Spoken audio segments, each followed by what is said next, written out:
Hi friends, the reality is in today's age it is really hard to accumulate enough wealth to retire well. And I think we can all see before our very eyes the rich are getting richer and richer, and the middle class is shrinking and the poor are getting poorer. And the solution to building wealth is to unfortunately play the same game the rich play, accumulating assets.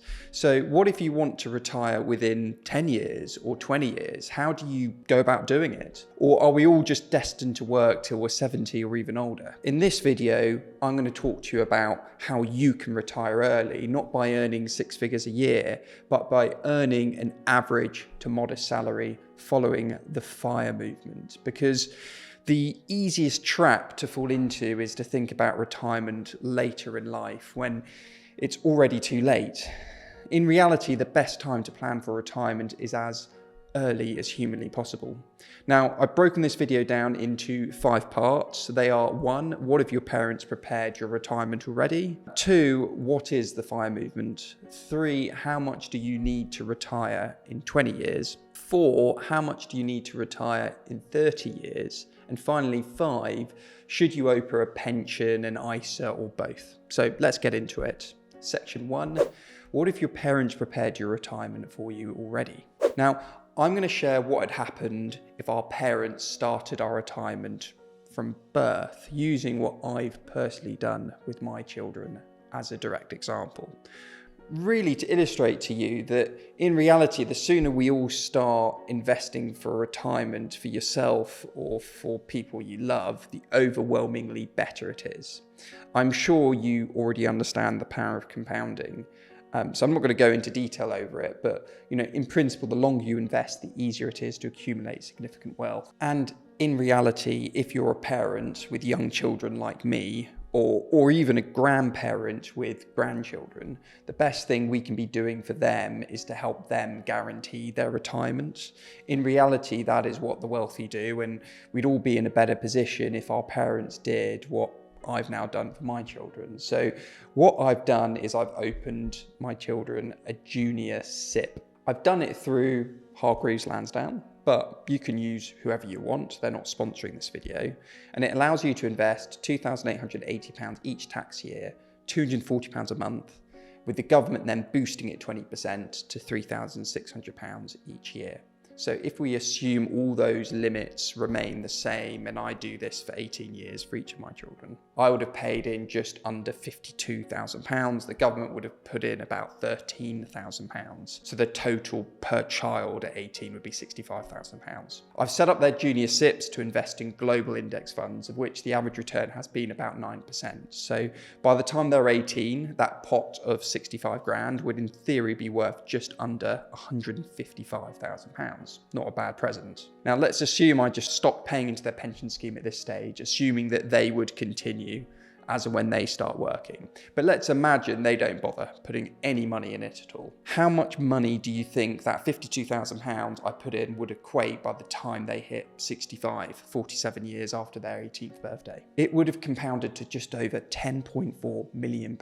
In fact, if they decided to retire at 55 rather than 65, it would still equate to about £4.3 million of assets by that stage, all because I was an awesome parent. Staggering, isn't it? Section 2, so what is the FIRE movement? FIRE movement stands for Financial Independence, Retire Early. And as you can imagine, this movement has picked up a lot of traction because in general, obviously, we all like the idea of retiring early, and most of us didn't get a pension set up by our parents. The principle of it is aggressively investing to, as quickly as possible, reach early retirement or have the choice to decide if you retire or work part-time. The general aim is to make sure, worst case, you're retiring before the age of 55 by being frugal and generating a passive income, accumulating assets. There are 4 main categories to the FIRE movement beyond the traditional saving of 25 times your annual expenses. So looking at this graphic, I'm hoping you get the idea that the different categories are really designed to help you figure out what format fits how you want to live your life. So, for instance, me preparing my children's retirement is creating a bit of a coast fire for them. I'm quickly accumulating money for them. So if when they work and they just stop contributing in it, they're still going to reach FIRE in the future at some point. But the collective principles of the FIRE movement are saving as much of your income as possible, up to 70%, living exceptionally frugally, paying off all your debt, including your mortgage, investing in cheap index funds. Section 3, how much do you need to retire in 20 years? I'm going to assume the goal is to retire with £50,000 per year passive income in 20 years. And if you accumulate assets generating you 9% return per year, that would mean you would need about £560,000 today to generate £50,000 per year as an income.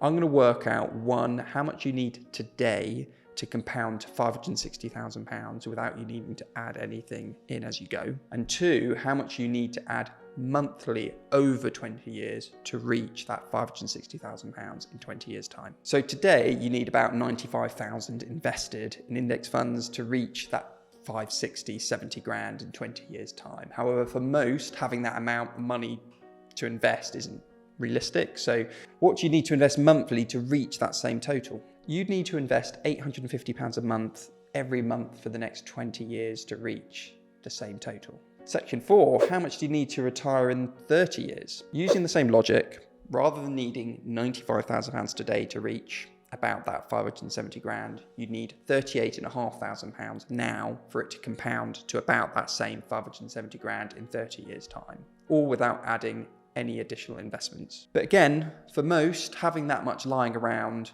is unrealistic. So how much do you need to contribute monthly if you're starting with nothing and are contributing monthly over 35 years to hit the same total? Rather than investing £850 a month over 20 years, you'd only need to invest £310 over 30 years to reach the same total. So I think I've stressed the point enough that the sooner you start, the easier it is to accumulate wealth. Finally, section 5, should you open a pension ISA or both? Everything I've run through is assuming you would be investing in a pension, specifically investing in index funds, ideally a global index fund to minimize your risk over the long term as much as possible. The main advantage of investing in a pension over investing in an ISA is that with your pension, you can actually invest pre-tax. So you can invest up to £60,000 in your pension a year tax-free at the moment. However, as the government tops up your pension, this would mean you'd only pay either about £48,000 a year or just over £46,000 per year if you're a higher taxpayer to end up with that £60,000 added to your pension each year. So in reality, if your focus is locking money away for retirement, max this out first. Your ISA should be your first port of call for saving capital outside of your pension. You get a £20,000 limit per year, and it allows you to earn any income from money in your ISA, either through interest or if you invest through stocks and shares ISA, any dividends from that completely tax-free. If you're investing in building wealth, check me out in this video up here.